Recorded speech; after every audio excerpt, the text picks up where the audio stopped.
Well, I think I'll start because we've got quite a lot to get through.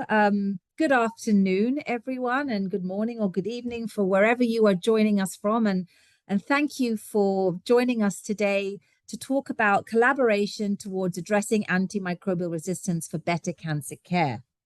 My name is Shonali Johnson. I'm the head of Knowledge, Advocacy and Policy at the Union for International Cancer Control, and I'm really delighted to be chairing this session today. So as you can see from the title, we're going to be talking about collaboration, really talking about how we can work together towards one goal in addressing AMR. I'm going to just say a few introductory words about AMR and about what we want to achieve, because for some of you, it will be a more new issue. And I know for many others of you on the call, this is something you've been working on for, a long period of time. But just to remind everyone about the importance of the topic. So WHO has stated that AMR is one of the top global health priorities and one of the biggest emergencies that we are currently facing. And in fact, a study on the global burden of AMR published 2 years ago in 2022 showed that AMR is a leading cause of death globally. Why then is the cancer community involved? Why us? Why have we joined this discussion? Well, we joined several years ago because AMR is of real importance to cancer outcomes. It has a hugely negative impact on cancer treatment and care. People living with cancer have weakened immune systems, and that is from the treatment, be it chemotherapy or radiotherapy. Their immunosuppression makes them more prone to infections, which are then treated with antibiotics or antifungal medications. And the growing resistance of bacteria and fungi to these medicines makes it increasingly difficult to manage these patients effectively. As many as 1 in 5 patients undergoing treatment for cancer is hospitalized due to an infection. And according to a new study, the incidence of drug-resistant infections is 1.5 to 2 times higher in cancer patients compared with non-cancer patients. So as you can see, for the cancer community, this is a really urgent issue. There were 20 million new cancer cases reported in 2022, and these numbers are set to increase.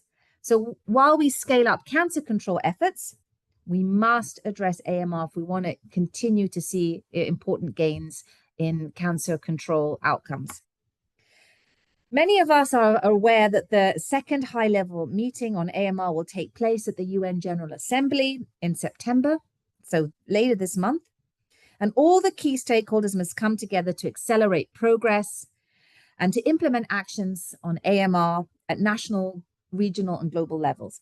So today we're really going to talk about that. How can we collaborate on AMR using a One Health approach? I'm really delighted to introduce our panel. We have a really eminent panel with great experience across the board on AMR. I'm going to introduce our first speaker, but before I do so, I would like to encourage our listeners to post your questions in the Q&A box. And we will have a Q&A session at the end, so you can put your question and please do raise it when I open up for questions. I'd also like to remind you to please mute your microphones from now and then unmute them when you wish to talk. So our first speaker is Ms. Vanessa Carter, who is the founder and currently serves as the executive director of the AMR Narrative. Vanessa became an AMR patient advocate in 2013 after surviving a serious car accident and 10-year facial reconstruction that caused a highly resistant MRSA infection on her face. Vanessa is chair of the WHO Task Force of AMR Survivors and currently serves as a lay member to the Advisory Committee on Antimicrobial Prescribing, Resistance and Healthcare-Associated Infections in the UK. She is a civil society champion also at the Africa CDC. It is wonderful to have met Vanessa at the interactive stakeholder meeting earlier this year, and delighted to have Vanessa talk. So Vanessa, over to you. We'd love to hear about your thoughts and for you to share your patient journey and the road to advocacy that you have taken. So over to you, Vanessa. Thank you so much, Sonali, and thank you for the opportunity to be here and speak with you all today. I know I don't have a lot of time, and I've got quite a few slides, so I'm going to start with my story. And as you said, I had a car accident in 2004. I had a lot of injuries. I had a major abdominal injury, fractured pelvis, neck injury, back injury, and I had a lot of facial fractures, including a broken nose, broken jaw, smashed right maxillary sinus, orbital blowout, and I lost the right eye. So yeah, you could actually go to the next slide. This is kind of a snapshot of what after I recovered. It took me a year to recover, and even though I had all those injuries, the most complicated were to my face. So over a period of almost 10 years, this was a snapshot of all the different surgeries that I had to go through. Next slide, please. So in my 6th year, they implanted a prosthetic, and you know, I was discharged from hospital. I went about my business. One day I felt moisture on my face. I was out shopping, so I went back to my car. I pulled down the rearview mirror, and that moisture ended up being pus, as you can see on the in the photos on the right side. I had never seen this before, so it really stressed me out. I called my plastic surgeon, and I asked what it could be, and they said it's an infection.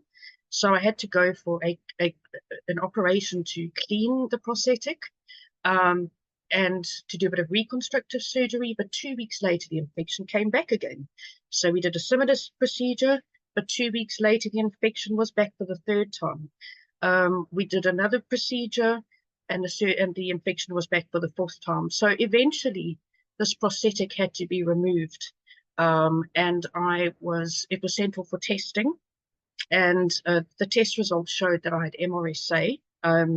The longer term for that is methicillin-resistant Staphylococcus aureus. It's a bit of a mouthful, but it's a type of antibiotic-resistant infection.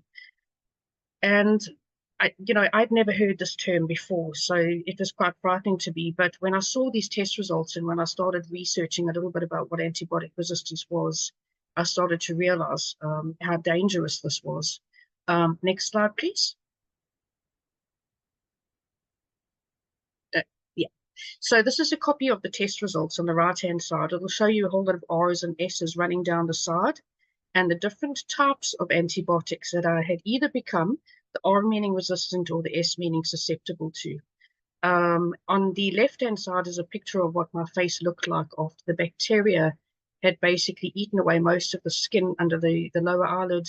And once this prosthetic was removed, most of my bones on the right side, I want to use the word collapsed. Next slide. So we had to cut the bone, what they call a zygomatic osteotomy, and move it forward. I had to get it in as right in as few surgeries as possible because of this recurring infection. And so on the top right-hand side is kind of what I looked like afterwards, with a lot of titanium plates keeping the bone together. Next slide. Unfortunately, like a bad case of deja vu, the infection came back for the 5th time. And this time, both in the bone and the soft tissue. And I had also got an allergy from the antibacterial ointment that I was using on the surgical site. So what happened was the doctor started to rotate antibiotics, and eventually after 3 months, the infection started clearing. So we can go to the next slide. So this is kind of what I look like today. It's not perfect, but it's a lot better than what it was. And I'm very grateful to have finally, after 3 years, my facial reconstruction was 10 years. Fighting infections took me 3 years, and it was very frightening to think that whatever they were prescribing me was just not working. So I've gone on to accept my facial difference now. Next slide. So yes, so in 2013, the top picture on the left-hand side is actually me as part of my journey. This was probably the worst day after the accident. After I'd taken all those last resort antibiotics, I also then ended up with an adhesive bowel obstruction, which I nearly died from. And I said to myself, this is something that I need. If I get out of this hospital bed, if I survive, I'm going to make a difference. And so in 2013, I decided to become a patient advocate. First thing I did was I got into social media, and I started to network, and I got invited to a lot of conferences. And I've since then, in the last 11 years, been appointed to different advisory groups, including the WHO Strategic Technical Advisory Group for AMR, which I served between 2020 and 2023. I've also spoken at major conferences like the International Infection Prevention Control Conference in Geneva. There's not a lot of time to go through all of them, but that advocacy and that sharing of my story has made such a difference, not only at the medical conferences, but also in medical education, in policy making, you know, and so on. So I never thought lying in that hospital bed that day that my story would even make an impact to anybody, but it has. So it just shows you that one voice, we need to be many voices, but one voice can also make a major difference. Next slide, please. So this is a little bit more about our charity. In 2022, I thought to myself, you know, I'm speaking just for myself, but what's more important is to raise the voices of others. So the charity now works from a One Health approach. We are patient and public-facing charity called the AMR Narrative. We are registered in the UK as a charitable incorporated organisation. And our main, you can go to the next slide.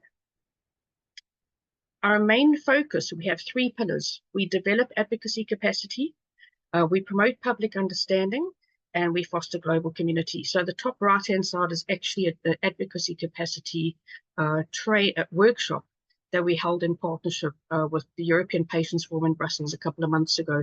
And that was really important. There was a photo of patients that had long-term health conditions that really wanted to get involved in AMR advocacy, but they absolutely had no idea how to. So what we did was to try and sort of teach them the first steps in terms of getting involved. Next slide. Storytelling, so important. These are 3 examples of stories that we have on our website. One is Bhakti on the left-hand side from India, who shares her story around extensively drug-resistant TB. In the middle is Letitia, she's from Brazil. She had sepsis and 2 very, very resistant bacterial infections associated to that. And on the third right-hand side is Olyanka from Nigeria. She talked about the impact of anti-malarial drug resistance in relation to AMR in Africa. Next slide. And as mentioned as well, I'm chair of the WHO Task Force of AMR Survivors. Our main mandate is to promote you know, the sharing of real life stories. And one of the very, very important documents we worked on is the meaningful engagement of patient survivors and carers in addressing AMR. And you can find that on our website, on the WHO website page. And inside of it, it gives 10 different ways that you can collaborate and work meaningfully with patients, including in national action plans, including in medical education, including through medical conferences, and so on. So I would really encourage you to go have a look at that. Next slide. This is also some of our campaign materials. This was a campaign that you might recognize if you're active on social media, which was all around the slogan, AMR is invisible, I am not. And what it really brings to the forefront is the stories of some of our AMR survivor patient members of the task force. And this has also been highlighted quite heavily in the upcoming World AMR Awareness Week. Again, you know, pushing on why story is important, because we bring forward the human face and we take something like AMR that is very scientific and we make it more relatable to members of the public and of course policymakers as well. Next slide. So this is my last slide. I'm not going to go through all of these, but why is AMR so important to address? You know, when I talked about my story, you know, I spoke about my longer hospital stay. It had a huge financial impact on me. And of course, that also filters into a more economic burden. The global spread, you can hear from my accent, I come from South Africa, but now I live in the UK. When I had MRSA, I used to go out into the community not knowing that could spread to my friends and family, and of course, other patients in the hospital. So it was so important for me to understand the value of infection prevention, washing my hands, you know, and all the other behaviors that go with it, including adhering to my antibiotics correctly. So I have done my 8 minutes now, so we can go to the last slide. And thank you so much. This is a way to contact me, and I'd like to thank you again for having me. Thanks. Vanessa, thank you so much. And, you know, you have, I've heard you speak before, and you're always so compelling. And really, I just want to thank you very much for sharing your your experience and bringing what you said, you know, a story out into the public, into the open, where we can really have a transparent discourse about what AMR is and how that it upends people's lives. I think it is so important to do that. So thank you for your continued commitment. And I really would encourage everyone to have a look at the materials there at the AMR Survivors hashtag, the videos and other materials that are really, really compelling and bring this issue to life. So we have some questions. We'll have some questions for you and time to talk at the end. But thank you very much.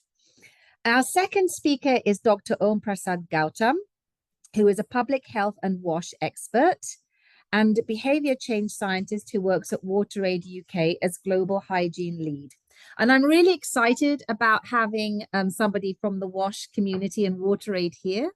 At UICC now, through the work we're doing on AMR, we are collaborating with organizations that we haven't traditionally collaborated with. It's opening up some really important avenues for us in terms of long-term partnerships on critical global health issues, particularly AMR. So delighted to have you, Dr. Om. Dr. Om holds a PhD from London School of Hygiene and Tropical Medicine and has more than 23 years of work and research experience in WASH and public health, food and hygiene safety, and HIV/AIDS programs. And he's going to talk to us today about the importance of infection prevention and control with a focus on WASH practices. And if you've been reading UICC's messages on AMR, we are very much supporting infection control and hygiene. So to tell us more about it, over to you, Dr. Om. Thank you very much, Sonali, for the lovely introduction, and very pleased and thrilled to be here today. Hope you can hear me well. So as Sonali mentioned, I'll be speaking about the importance of WASH, particularly I'm focusing on IPC and AMR. Just would like to highlight that access to water, sanitation are recognized as a basic human rights, and good hygiene practices are fundamental to everyone's health, dignity, and prosperity. And access to WASH services, particularly behavior change, are foundational for infection prevention and control and reduce the AMR. But unfortunately, the current rate of progress on achieving the SDG 6, particularly water, sanitation, hygiene, is far behind. The current rate of progress needs to be either 3 to 6-fold increase if we need to achieve the universal access to water, sanitation, hygiene. Unfortunately, around 50% of the schools and healthcare facilities around the world still lack access to hand washing facility. Lack of facility, water, sanitation, hygiene, or hand washing facility, meaning it compromises health, it compromises behavior, it compromises dignity, it compromises health-seeking behavior, and more importantly, it also boosts the healthcare associated infections and also the quality of care. I just would like to remind everyone, globally today, in every 2 seconds, a mother gives a birth to a child in a clinic where there is no water, sanitation, hygiene. Can you imagine? Imagine a health worker touching a newborn baby without washing hands, and mothers cleaning herself after delivering without having a clean water. Both of them are susceptible for newborn infections, and health workers touching baby without washing hands are 3 times more likely to, those babies are more likely to get infected with sepsis. And healthcare-associated infection pose a greater risk for resisting antibiotics. We know this. So what happens if newborn baby are living in a highly contaminated environment? The contaminated environment, they will ingest lots of contamination. That will then lead for early experience with disease, and with compound lack of hygiene practices, get more infections. Then, of course, as people grow, they will also live in a very contaminated environment. So that means they will be exposed with lots of other health-related risks. That will sometimes lead also the cancer or the other infections and hospitalization. When you go for hospitalization, hospital infections with lack of WASH, and during treatment, I mean, also then antimicrobial resistance. That means pose opportunistic infections, disability, social problem, and early death. So as you can imagine, if our child are being born in a highly contaminated environment where there is lack of water, sanitation, and hygiene, that leads for early death. And lack of WASH, not only one aspect, it's multiple disease, lots of preventable disease, including pneumonia, diarrhea, undernutrition, foodborne infection, typhoid, cholera, and of course, as we are talking here, in every 2 minutes, a single child dying from diarrheal disease, and which can be prevented by 48% after washing hands. We all know the healthcare-associated infection is quite high, and this is one of the major global public health concerns. And healthcare-associated infection in developing countries are 15 among 100 patients visiting into the clinic, which is higher than in Europe and US. The major transmission pathways for healthcare-associated infections is lack of cleanliness and particularly hygiene measures provided during the delivery of the healthcare services. And we know that 50% of the healthcare-associated infections are resistant to antibiotics. And by improving WAS, we can actually reduce them significantly.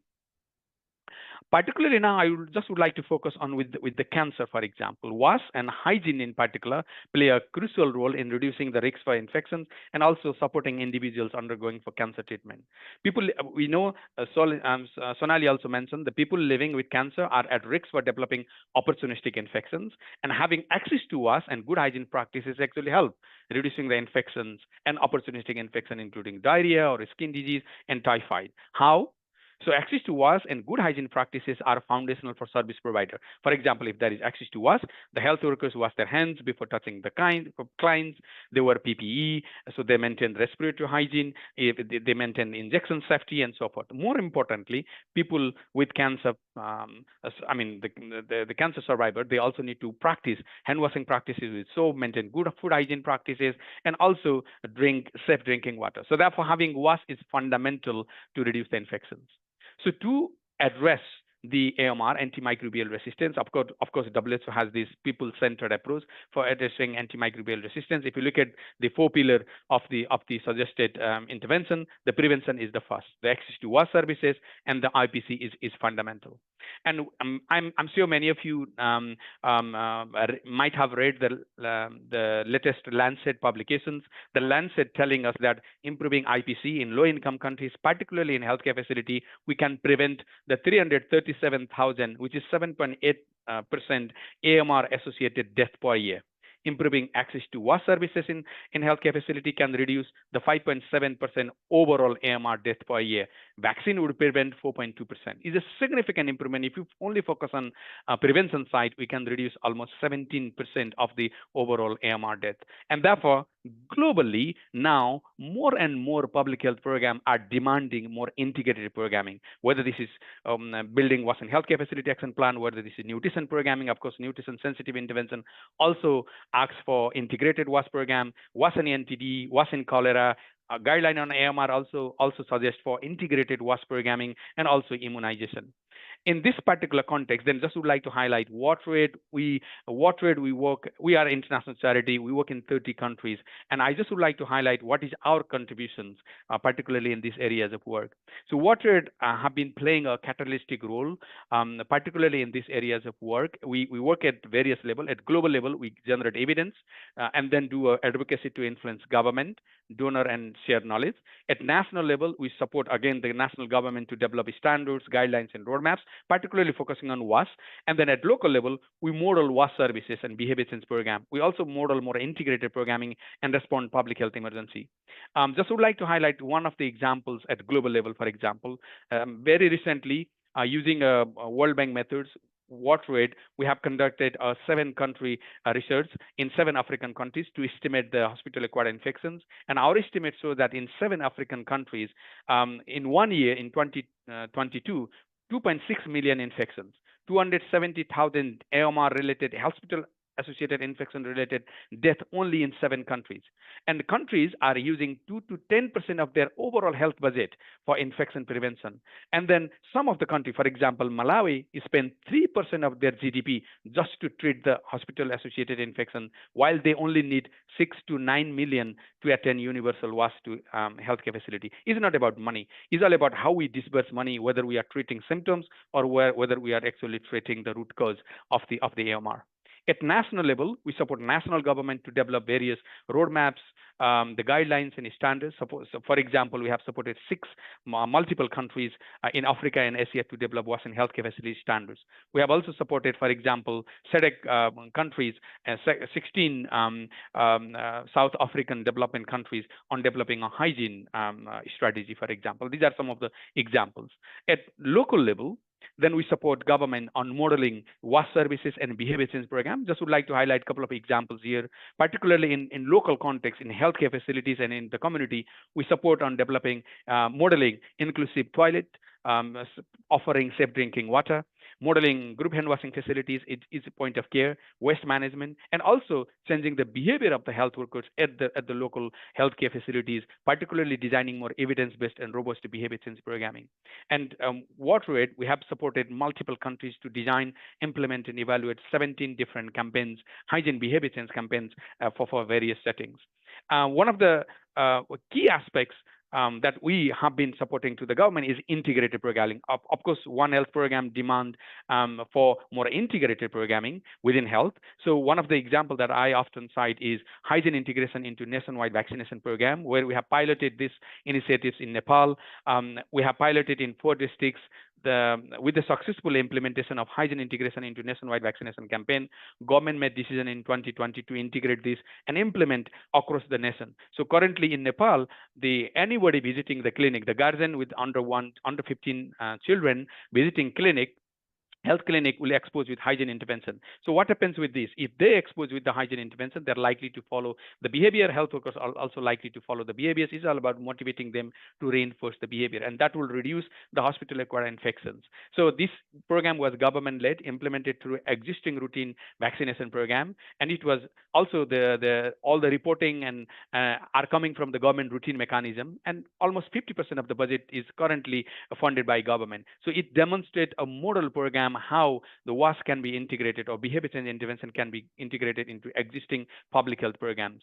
And also WaterAid, we responded the public health emergency, for example, COVID-19. Throughout the COVID-19, we have put hygiene as one of the key line of defense to COVID-19. We have reached 242 million population in order to suppress the transmission of the virus.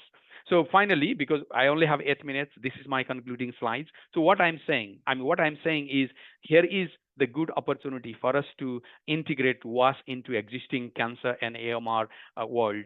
This opportunity should not be missed. And we know from the evidence, 10 million deaths per year due to cancer, 5 million deaths per year due to AMR. So therefore, there is a immediate need to integrate hygiene and WAS into existing cancer and AMR initiatives, particularly focusing on prevention, focusing on science and disease sensitive behavior change programming. Those WAS programs need to be more inclusive, and it has to be more evidence-based and robust.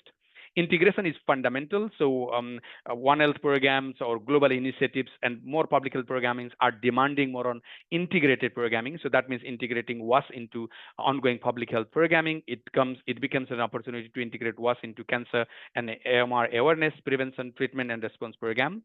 We also need to strengthen the coordination and the government leadership into this. The multi-sectoral coordination is fundamental for AMR, WAS, and cancer integration. The government should take the policy decisions in order for integration, because we have lots of examples on how WAS can be integrated into existing public health programs, but the government leadership and implementing through the existing mechanism is vital.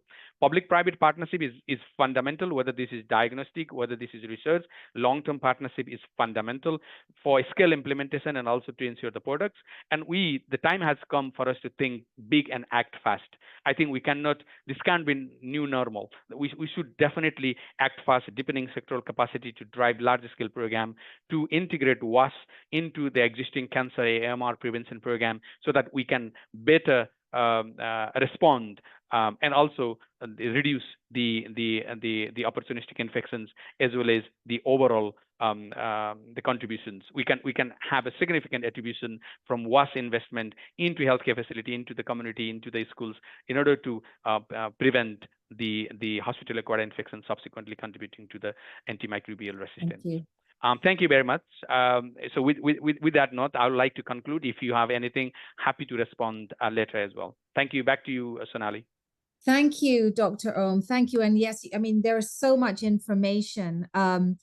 And I just want to say, I don't think any of us need convincing to know how important WASH is to cancer care. How can we do cancer care in hospitals and clinics without safe and clean water, without hygiene practice, without PPE, without all the things that we imagine that we take for granted in many countries. We absolutely have to have that. It is the foundation of public health. but it also is, of course, the foundation for cancer control and key to, limiting the spread of AMR. So thank you very much. And we are really delighted to continue our working with WaterAid and WASH in general. Now I'd like to go to our third speaker, Dr. Kefa Samson. Kefas is currently the unit head of the Multi-Sectoral Coordination and Collaboration Unit in the Department of Global Coordination and Partnership on AMR at the WHO. He has extensive experience in the health policy development and communicable disease control, including emergencies, maternal child health and nutrition, as well as resilient health systems.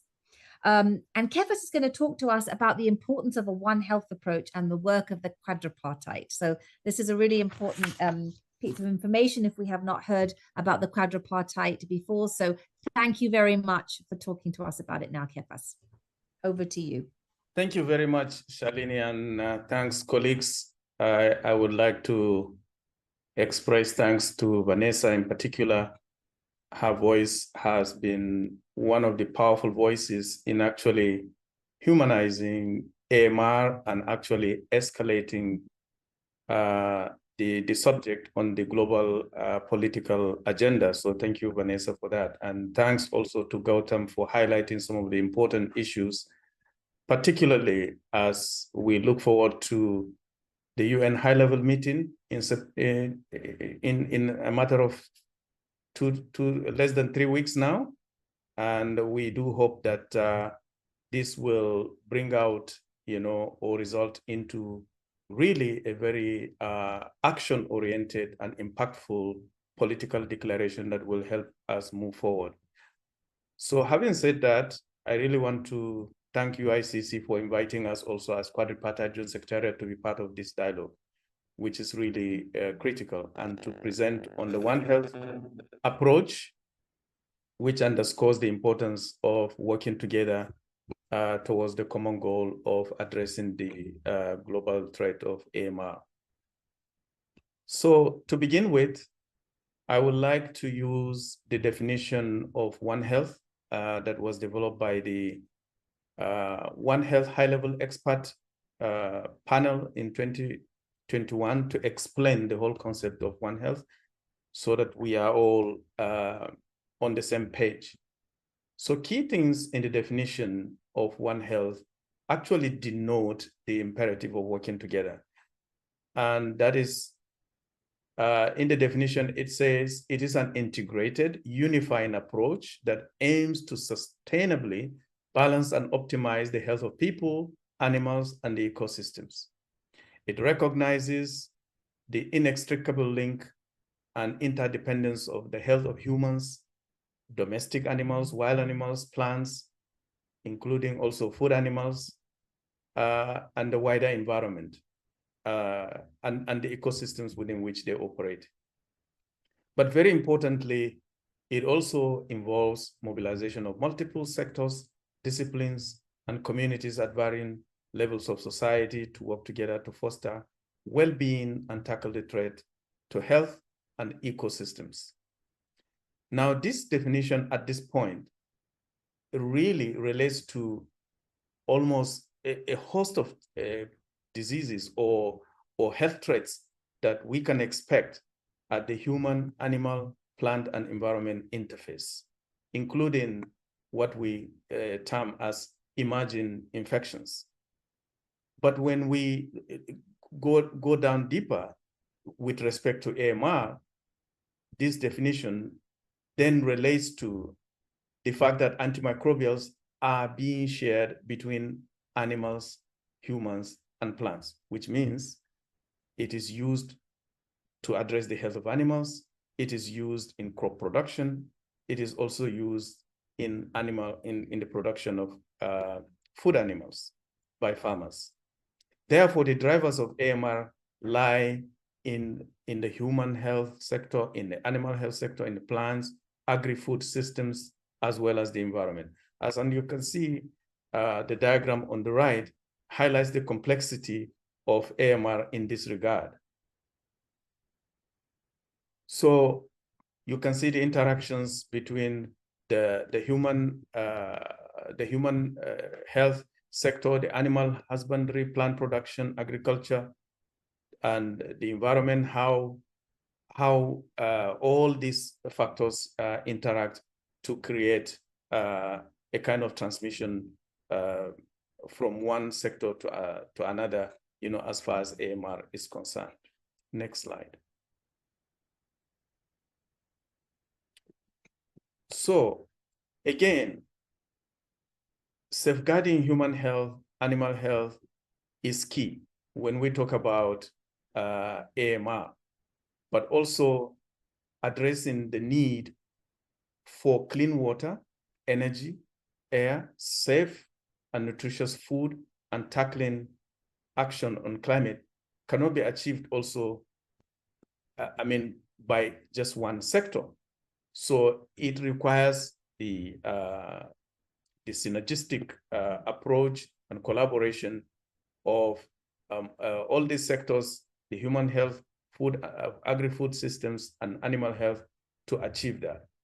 And we know that AMR directly or indirectly impact on these 7 SDGs, according to some studies that were conducted by McKinsey and Company that was commissioned by the Interagency Coordination Group on AMR previously.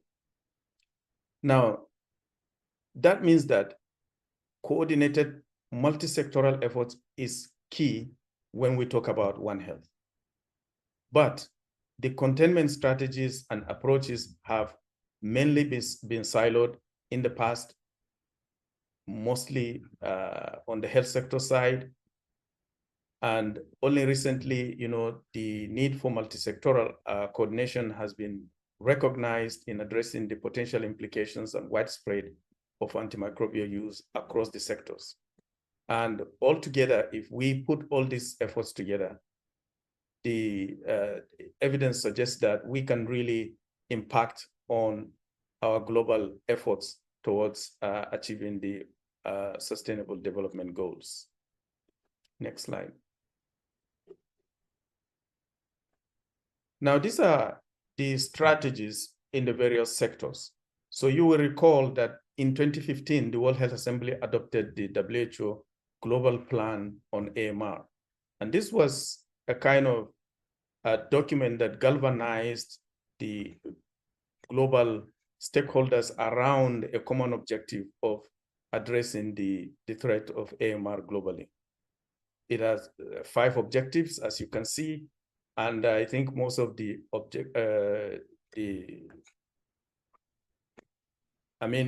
issues addressed in Gautam's presentation are also highlighted in this. For example, the 4th objective of reducing incidence of infection through sanitation and infection prevention and control is key among the objectives of the global plan, as well as awareness and education and training, which was adequately highlighted by Vanessa.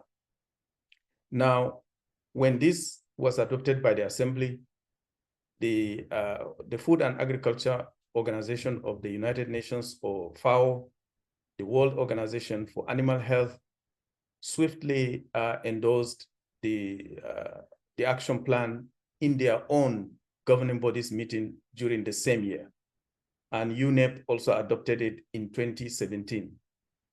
Now, these organizations followed up by developing their own sector-specific strategies. As you can see in the bold text there, highlights those key areas of increasing awareness, dealing with infection prevention, and that also relates to what Shalini has highlighted in her introduction in terms of the vulnerability of cancer patients to infection, but also how AMR complicates cancer care. Next slide. So again, to ensure that we have a sustainable multi-sectoral One Health approach, the need for a multi-sectoral governance structure can also not be overemphasized. So when the Interagency Coordination Group submitted their report to the UN Secretary General in April of 2019, the Secretary General in response recommended the creation of some governance structures. And that includes, for example, the quadripartite joint secretariat, where the quadripartite organizations were actually charged to set up a secretariat. It started with the tripartite and then became tripartite and UNEP, and then became quadripartite. It also includes the Global Leaders Group on AMR, as well as the AMR Multi-Stakeholder Partnership Platform. An independent panel of evidence on AMR was also recommended, which until now is still under discussion. As you know, perhaps one of the key outcomes we expect from the UNGA political declaration. Now, this is just based on some shared needs and principles that surrounds the One Health in terms of ensuring that we can all together have the ability to mount high-level advocacy, have a very clear mandate in a formalized partnership, be able to support national systems to adopt some frameworks that will work in their context, harmonization and alignment mechanisms that ensure that we work in synergy and not duplicative, and also attract innovation and investments in key areas, as well as engagement beyond just the quadripartite, but also including private sector professionals, regulatory authorities and civil societies, and as well patient advocates. Now, the quadripartite joint secretariat was established in 2019, and you can see that it consolidates this cooperation between the four organizations and leveraging their comparative advantages, but also focusing on their individual organizational mandates to support global advocacy, the governance structures that I mentioned, as well as coordinating our efforts, monitoring, implementation, and supporting country action and partnerships. So the work, the joint effort is what the quadripartite is concerned with and is articulated in the strategic framework for collaboration on antimicrobial resistance, signed off by the 4 executive heads of these organizations. Next. Plus, you have 1 more minute. Yes. So the quadripartite framework, as you can see, the goals and impact on objectives. I won't go into that. Next. So what has the quadripartite achieved so far? So a key achievement of the quadripartite is actually high-level advocacy. And it is evident in the fact that now we have a second high-level meeting that is coming up in September. We also have had ministerial meetings at high level. And now we're anticipating the 4th ministerial conference coming up in the Kingdom of Saudi Arabia in November. And the quadripartite has been able to commission a study that makes the economic case for AMR, which is also referenced now in high-level discussions, and which will provide the basis for making investment case for AMR, both at the global and country levels. Also supporting the monitoring of National Action Plan implementation through the tracks, as you may know, the survey that the quadripartite conducts annually, and enhancing awareness, including the World Antimicrobial Awareness Week, AMR Awareness Week, which is conducted annually in November, AMR Survivors Task Force that has been established, as well as engagement of the youths.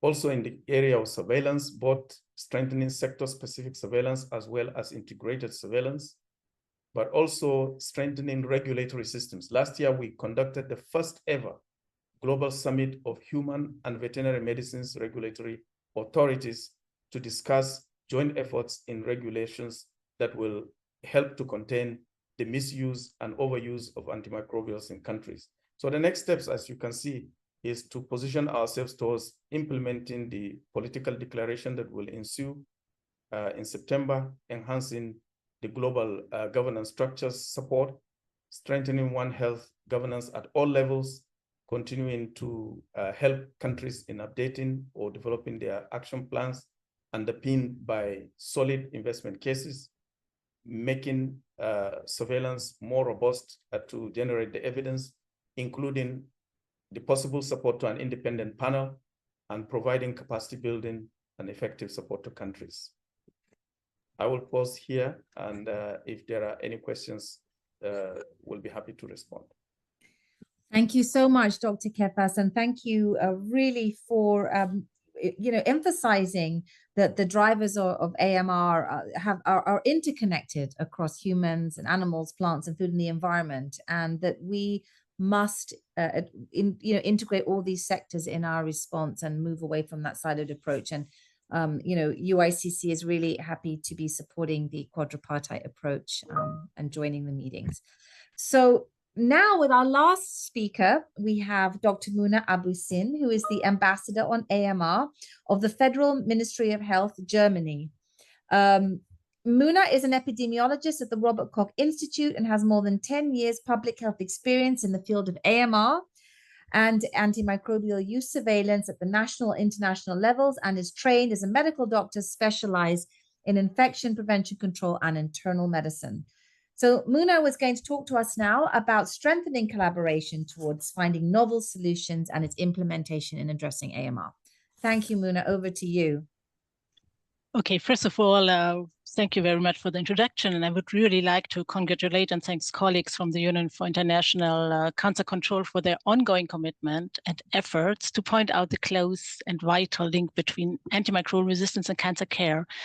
I don't have any slides with me, but I'm just really this timely dialogue today to raise awareness just ahead of the United Nations General Assembly high-level meeting on antimicrobial resistance. This link was already mentioned by previous speakers. So we often warn that antimicrobial resistance undermines progress and achievements in modern medicine. And one prominent example here is cancer care oncology. And still, we are facing considerable challenges to respond adequately within and across sectors due to the complexity of antimicrobial resistance, as previous speakers have pointed out. The impact of antimicrobial resistance on our health and wealth is not unknown anymore, and the global burden of antimicrobial resistance and the costs of inaction have been estimated and affect once again disproportionately the most vulnerable populations and those already experiencing health inequities. Antimicrobial resistance is neither a classical disease nor a syndrome. Antimicrobial resistance and infection prevention and control, and this is also already said and really a take-home message, which includes access to water, sanitation, hygiene, are cross-cutting public health priorities, which need to be embedded and integrated in our health systems. Vertical disease-specific programmatic approaches, such as we have seen for tuberculosis, malaria, and HIV/AIDS, are not appropriate to tackle antimicrobial resistance effectively. Joining forces between the cancer community and the antimicrobial resistance community can serve as an important example to overcome fragmentation in our health systems, fostering an integrated and more holistic approach to improve patient outcomes. We, and here I mean academia, health, and public health professionals, and many other stakeholders, have long focused too much on pathogens and drug-bug combinations, instead on systems, populations, and individuals, and the need to reduce infections in general and strengthen our health systems more broadly. And we have confined conversations and discussions too long and too much within our antimicrobial resistance community, instead of reaching out to others and communicating beyond, but we are getting hopefully better. There have been recently collaborative efforts to shift the focus and our language from talking about antimicrobial resistance more towards the concept and the need of sustainable access to essential antimicrobials, respectively, to the existing ones and the new ones. Also acknowledging that antimicrobial stewardship intervention can work only while securing access to essential antimicrobials. When I worked as a clinician in a department caring for patients with lung diseases and lung cancer, antibiotics and antifungals were essential and indispensable. Access to antibiotics and antifungals is so vital for cancer patients, as mentioned by previous speakers already. 1 in every 5 cancer patients undergoing treatment needs hospitalization due to infection. In the same way, laboratory capacity and diagnostics are indispensable in this context and need to be strengthened for individual patient management, but also to understand and respond to the burden of drug-resistant infection among cancer patients, better and inform surveillance systems on antimicrobial resistance, antimicrobial stewardship, and infection prevention and control interventions, and clinical guidelines. And we need to put our efforts also in preventing infections in the first place, which have been already pointed out, for a positive impact on quality of life in cancer patients, and as an opportunity to reduce the use of antibiotics. And we need to focus on both settings to prevent infections, the community and the healthcare setting where cancer patients undergoing treatment are exposed to. Prevention includes access to adequate water, sanitation, and hygiene. Can only reiterate that firmly. Prevention includes vaccination, also keeping in mind that adult vaccination rates and vaccination uptake is rather low and has been even further negatively impacted during the COVID-19 pandemic. Vaccination addresses 2 aspects of prevention. First, preventing infections in cancer patients and undergoing treatment, and therefore reducing the use of antibiotics. And secondly, preventing certain infections leading to cancer such as cervical cancer and liver cancer. Prevention also includes strong infection prevention and control programs in healthcare settings, as it was already mentioned. And we need to strengthen surveillance systems for healthcare-associated infections to include the clinical information needed to understand and respond better to the burden of healthcare-associated infections among cancer patients. There are many interfaces and opportunities to join forces for better cancer care and tackling antimicrobial resistance in a more integrated approach to protect patient health and lives and ensure sustainable access to essential antimicrobials. Again, thanks to colleagues from the Union for International Cancer Control for bringing us together here today and the opportunity to contribute to a shared vision for a collaborative response. Thank you so much, Dr. Muna, and thank you for your guidance and support to this important political process as well, and for your comments on the importance of integrating the prevention aspect, the IPC aspect, and how all of these issues really are fundamental to all our areas of work across NCDs, across communicable diseases. So I think this is really a message that is really important when we talk about collaboration. So thank you again, and we are really looking forward to the political declaration and hopefully to some strong commitments that countries can put in place that we can then support as civil society. Now we have time for questions. We have just about 6 minutes. I'm looking around at the floor if there are any questions, if perhaps my colleagues, I will just see now if I can see all the colleagues. If we have any questions, if you do have any questions, kindly raise your hand. Yes. Am I pronouncing Weche Robinson? Go ahead. You have the floor. You're on mute, so we'll just have to unmute yourself. All right. Thank you very much for the elaborate presentation. I want to apologize because I'm traveling. My background might be noisy, but I really have to ask this question. I work for South Uganda. South Uganda is based in the northern part of Uganda. And basically what we do, we transport cancer patients to access medical service. One of the key things that we are doing is really transporting these cancer patients, because in Uganda, cancer service is centralized. You can only get cancer treatment from a centralized unit, that is a cancer center in Kampala, where a poor person should travel about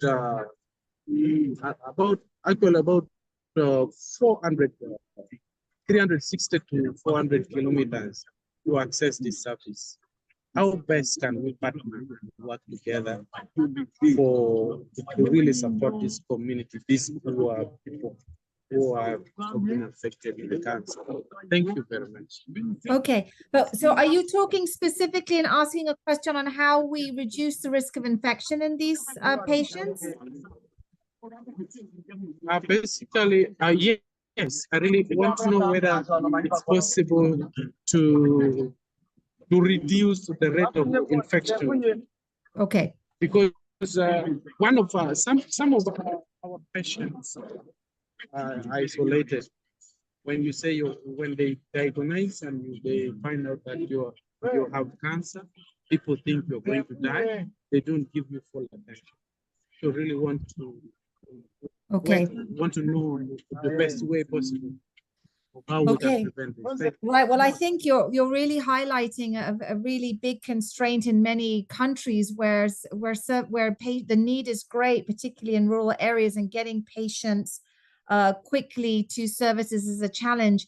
And how to do that, minimizing infection and other issues. I'm gonna just, if I can, Kefas is nodding his head, and I think I'm going to hand that to WHO for any comments around how can AMR be managed when we're talking specifically about very rural communities and those patients that have to travel long distances for care, and any thoughts on that, on how that can be managed efficiently. Yeah, thank you very much. I think this is really a very important question, and one that actually deserves serious attention because it borders on access to services. And this is why WHO is emphasizing strengthening the primary healthcare system.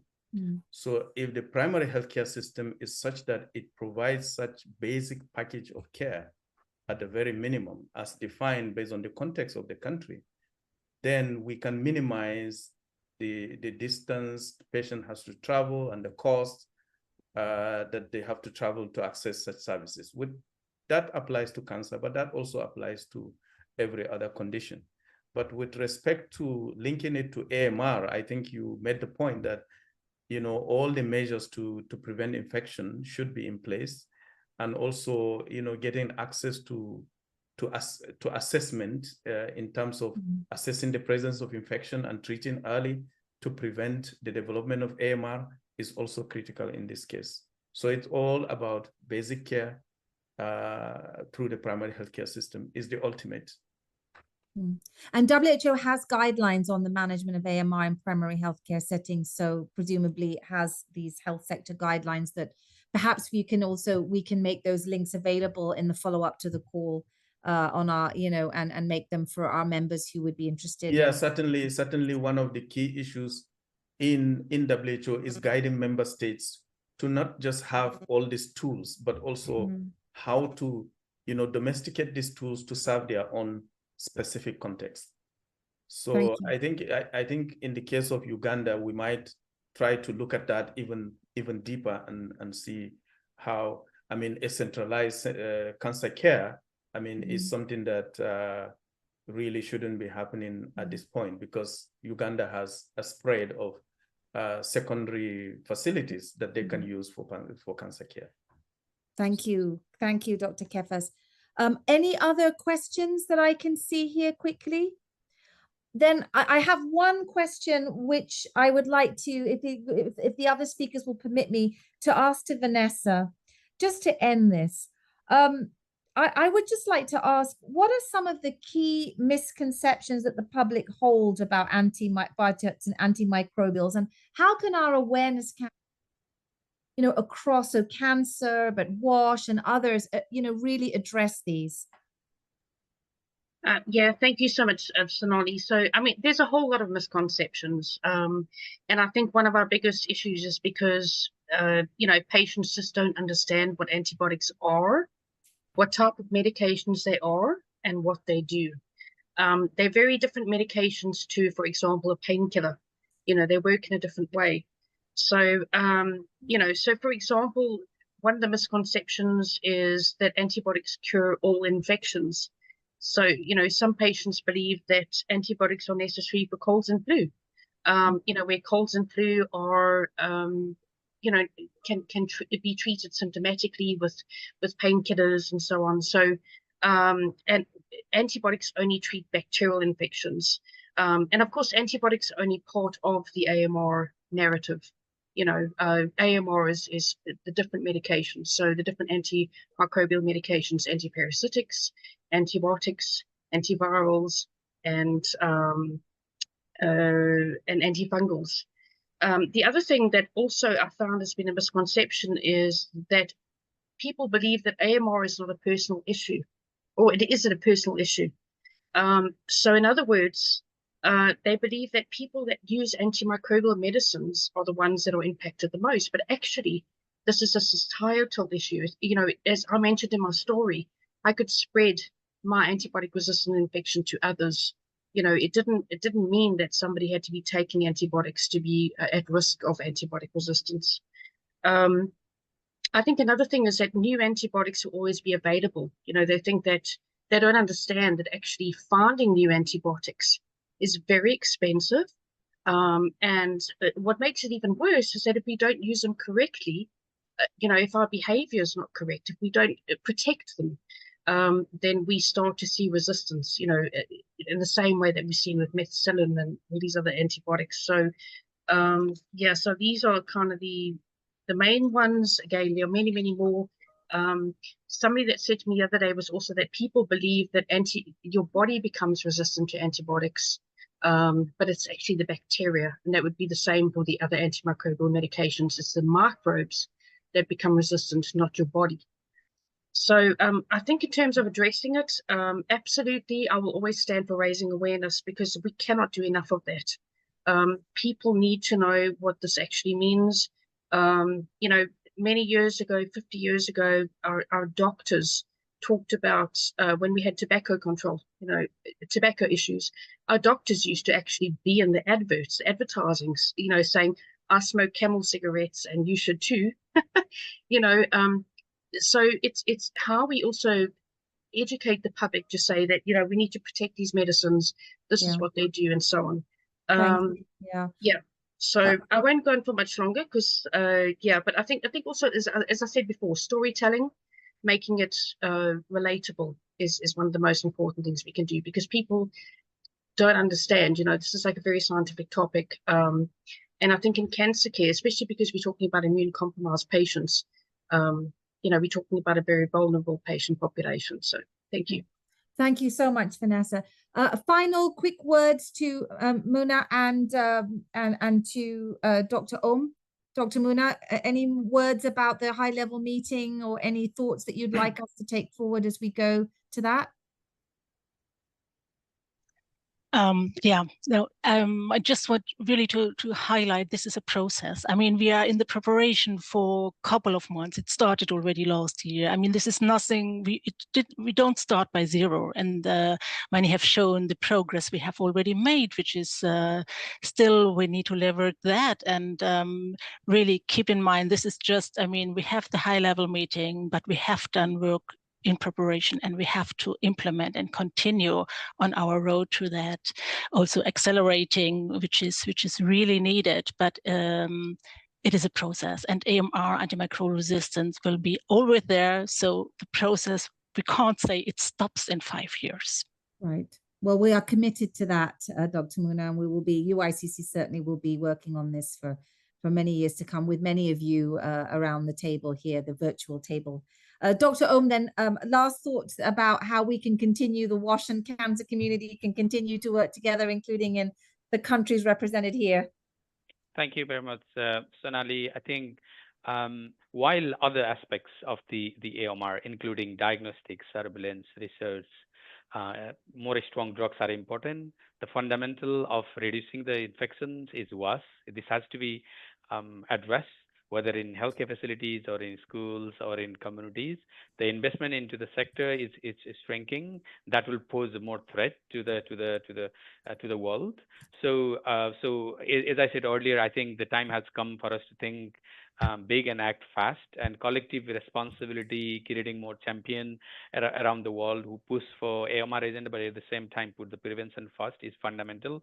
We have seen throughout the pandemic, many pandemic, whether it is Ebola or COVID-19 or cholera, the WAS is fundamental for reducing not only for this disease but also many diseases. And investing in WAS is actually maximize the benefit, potential benefits for other health outcomes. So so my call to the colleagues here is there is a fundamental need for more integrated programming and increased investment into the sector to ensure that the WAS is actually adequate to suppress the virus plus reduce the infections. So let's work collectively together in the sector. Thank you. Back to you. Great. Thank you. And thank you all. Thank you. Apologies, we've gone a few minutes over. Thank you for staying on. Really grateful to our wonderful speakers who have brought this issue alive. Let's continue the advocacy. We're going to be pushing hard in the lead up to the high-level meeting. We hope and beyond, because it doesn't end there. As Muna said, it is a process, and we will be continuing to advocate very strongly for strong measures on AMR going forward. So thank you all. Wishing you a very good day and more soon. All the best. Thank you, Shalini. Bye-bye. Thank you, everyone. Cheers. Thank you. Bye.